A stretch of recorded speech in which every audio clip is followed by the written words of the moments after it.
Hi friends, welcome back to ఉస్తా kitchen. ఈరోజు వీడియోలో బయట బండి మీద అమ్మే ఆనియన్ సమోసా ప్రిపేర్ చేసుకుందాము. సేమ్ బయట బండి మీద టేస్ట్ ఎలాగుంటాయో సేమ్ అదే టేస్ట్ వస్తుంది.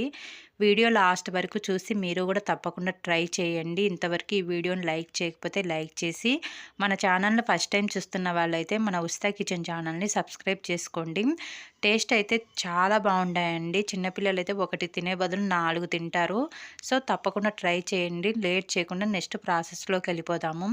సో దీనికోసం ఫస్ట్ ఒక మిక్సింగ్ బౌల్ తీసుకొని ఒక కప్పు మైదా పిండి అండ్ 1 స్పూన్ సాల్ట్, ఆయిల్ వేసి అంత బాగా కలిసే విధంగా కలుపుకొని కొంచెం కొంచెం వాటర్ యాడ్ చేసుకుంటూ పిండిని అనేది మన చపాతీ ముద్దలాగా స్మూత్గా కలుపుకోవాలి.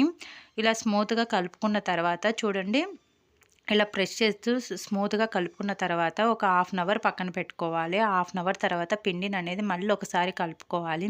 ఇలా కలపడం వల్ల పిండి అనేది స్మూత్నెస్ అనేది ఎక్కువగా ఉంటుంది. ఇలా చిన్న చిన్న పీసెస్ లాగా తీసేసుకొని రౌండ్గా ఒత్తుకొని పక్కన పెట్టుకుందాము. తర్వాత పొడిపిండి కొంచెం కొంచెం వేసుకుంటూ మన చపాతీలు ఎలాగైతే రుద్దుకుంటామో సేమ్ అలానే రుద్దుకోవాలి. మీకు పిండి అనేది అతుక్కుంటుందంటే పొడిపిండి యాడ్ చేసుకుంటూ రుద్దుకోండి. మనం తీసుకున్నది మైదా పిండి కాబట్టి మీకు ఎంత పలచాగా కావాలంటే అంత పలచాగా వస్తాయి, ప్రాబ్లం లేదు. కానీ కంపల్సరీగా పలచాగా ఉండాలి. మీకు మందంగా ఉన్నాయి అంటే మీకు టేస్ట్ అనేది అంత బాగుండదన్నమాట. ఇలానే అన్ని చపాతీలు చేసుకొని పెన్నం మీద వేసుకొని మనకు చపాతీలాగా కాల్చుకోకుండా జస్ట్ లైట్ బబుల్స్ వచ్చే విధంగా కాల్చుకోవాలి. లో ఫ్లేమ్లో పెట్టుకొని జస్ట్ పచ్చి స్మెల్ పోయి జస్ట్ లైట్గా వైట్ కలర్ బబుల్స్ వస్తాయి కదా, సేమ్ అలా వస్తే సరిపోతుంది. మీరు ఎక్కువ కాల్చారంటే బాగుండవు. సో ఇలా మన దగ్గర ఉన్న చపాతీలన్నీ ఇలానే కాల్చుకొని 1 బై 1 ఇలా సీక్వెన్స్లో పెట్టుకోవాలి. ఇలా పెట్టుకున్న తర్వాత కార్నర్స్కి ఉన్న ఎడ్జెస్ మొత్తం కట్ చేసుకోవాలి, 4 సైడ్స్. ఇలా కట్ చేయడం వల్ల మీకు స్క్వేర్ షేప్ అనేది వస్తుంది. మనకు షీట్స్ కట్ చేసుకోవడానికి ఈజీగా అవుతుంది. ఇలా కట్ చేసిన తర్వాత ఈ పీసెస్ అన్నీ తీసి పక్కన పెడదాము. తర్వాత నేను మిడిల్లోకి కట్ చేస్తున్నాను. 2 పీసెస్ లాగా కట్ చేశాను. మీరు మరీ చిన్నగా ఉండాలి సమోసాలో అనుకుంటే 3 లేయర్స్ లాగా కట్ చేసుకోవచ్చు. సో నేను ఇలా 2 లేయర్స్ లాగా కట్ చేసుకొని పక్కన పెట్టుకున్నాను. తర్వాత మనము కార్నర్స్కి కట్ చేసుకున్న పీసెస్ అన్నీ డీప్ ఫ్రై చేసుకుందాము. ఇవి స్టఫింగ్లో వేసుకుంటే టేస్ట్ అనేది చాలా బాగుంటాయి. ఇలా డీప్ ఫ్రై చేసుకొని తీసి పక్కన పెట్టుకుందాము. చిన్నగా కట్ చేసుకున్న ఆనియన్స్ అండ్ పచ్చిమిర్చి, కొత్తిమీర, సాల్ట్, కారము, చాట్ మసాలా వేసి ఒకసారి అంతా కలిసే విధంగా కలుపుకోవాలి. చాట్ మసాలా వేయడం వల్ల టేస్ట్ అనేది బాగుంటుంది, కంపల్సరీగా వేసుకోండి. తర్వాత ఇలా డీప్ ఫ్రై చేసుకున్న పీసెస్ అన్నీ క్రష్ చేసి వేసుకోండి. ఇలా వేయడం వల్ల టేస్ట్ అనేది చాలా బాగుంటుంది. బయట మనకు బండి మీద ఎలాగైతే ఉంటాయో సేమ్ అదే విధంగా వస్తాయి. తర్వాత మైదా పిండి కొంచెం తీసుకొని వాటర్ యాడ్ చేసుకొని పేస్ట్ లాగా తయారు చేసుకొని పక్కన పెట్టుకుందాము. ఆల్రెడీ మనం చేసి పెట్టుకున్న షీట్స్ ఉన్నాయి కదా, ఈ షీట్స్కి మిడిల్లో మనము తయారు చేసి పెట్టుకున్న మైదా పిండి పేస్ట్ అనేది అప్లై చేసి ఇలా ఫోల్డ్ చేయాలి.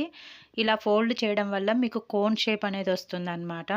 సో నెక్స్ట్ ఈ సైడ్ లెఫ్ట్ సైడ్ ఉన్న కార్నర్ సైడ్ నుంచి మళ్ళీ అప్లై చేసి ఆ కార్నర్ని తీసుకొచ్చి కార్నర్కి ప్రెస్ చేస్తూ అతికించాలి. ఇలా అతికించడం వల్ల మీకు పిండి అనేది లోపల పెట్టిన స్టఫింగ్ అనేది బయటికి రాకుండా ఉండడానికి చాలా బాగా ఉపయోగపడుతుంది.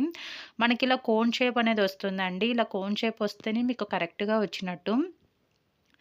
ఇలా వచ్చిన తర్వాత మనం ఆల్రెడీ కలిపి పెట్టుకున్న స్టఫింగ్ని పెట్టేసుకొని ఈ కార్నర్ మొత్తానికి ఈ పేస్ట్ అనేది అప్లై చేసుకోవాలి. ఈ పేస్ట్ అనేది మీకు బయట ఉన్న స్టఫింగ్ అనేది బయటికి రాకుండా, సమోసా అనేది విడిపోకుండా ఉండడానికి చాలా బాగా ఉపయోగపడుతుంది.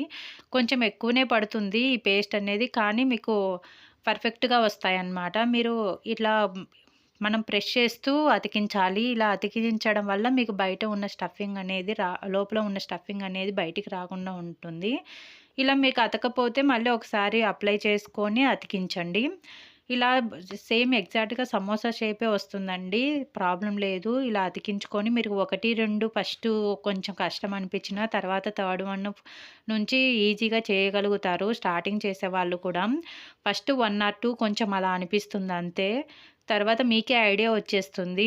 సో అదే విధంగా సమోసాలన్నీ కూడా మనం ఇలా ఫోల్డ్ చేసుకొని స్టఫ్ చేసుకొని సమోసా షేప్‌లో ఫోల్డ్ చేసుకొని పెట్టేసుకోవడమే. ఇలా మొత్తం అన్నీ చేసుకున్న తర్వాత వీటినన్నిటిని డీప్ ఫ్రై చేసుకోవాలి. ఆయిల్ వేడైన తర్వాత మీడియం ఫ్లేమ్‌లో పెట్టుకొని డీప్ ఫ్రై చేసుకోండి. మీడియం ఫ్లేమ్‌లో పెట్టుకోవడం వల్ల మీకు లోపల ఉన్న ఆనియన్ స్టఫింగ్ కూడా మీకు బాగా కుక్ అవుతుంది.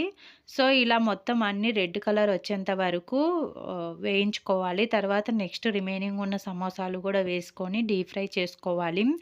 ఇది కొంచెము చపాతీలు చేసుకొని కాల్చుకోవడం ఒక్కటే కొంచెం టైమ్ టేకింగ్, కానీ రిమైనింగ్ అంతా చాలా ఈజీగా అయిపోతుంది. టేస్ట్ కూడా చాలా బావుంటుందండి. మీరు కూడా తప్పకుండా ట్రై చేసి రెసిపీ ఎలా వచ్చిందనేది కామెంట్ రూపంలో తెలియచేయండి. మీకు ఈ వీడియో నచ్చినట్టయితే లైక్ చేసి ఇలాంటి మంచి మంచి వీడియోల కోసం మన ఉస్తే కిచెన్ ఛానల్‌ని సబ్స్క్రైబ్ చేసుకొని పక్కనున్న బెల్ ఐకాన్‌ని క్లిక్ చేసి ఆల్ మీద నొక్కండి. Thank you for watching friends.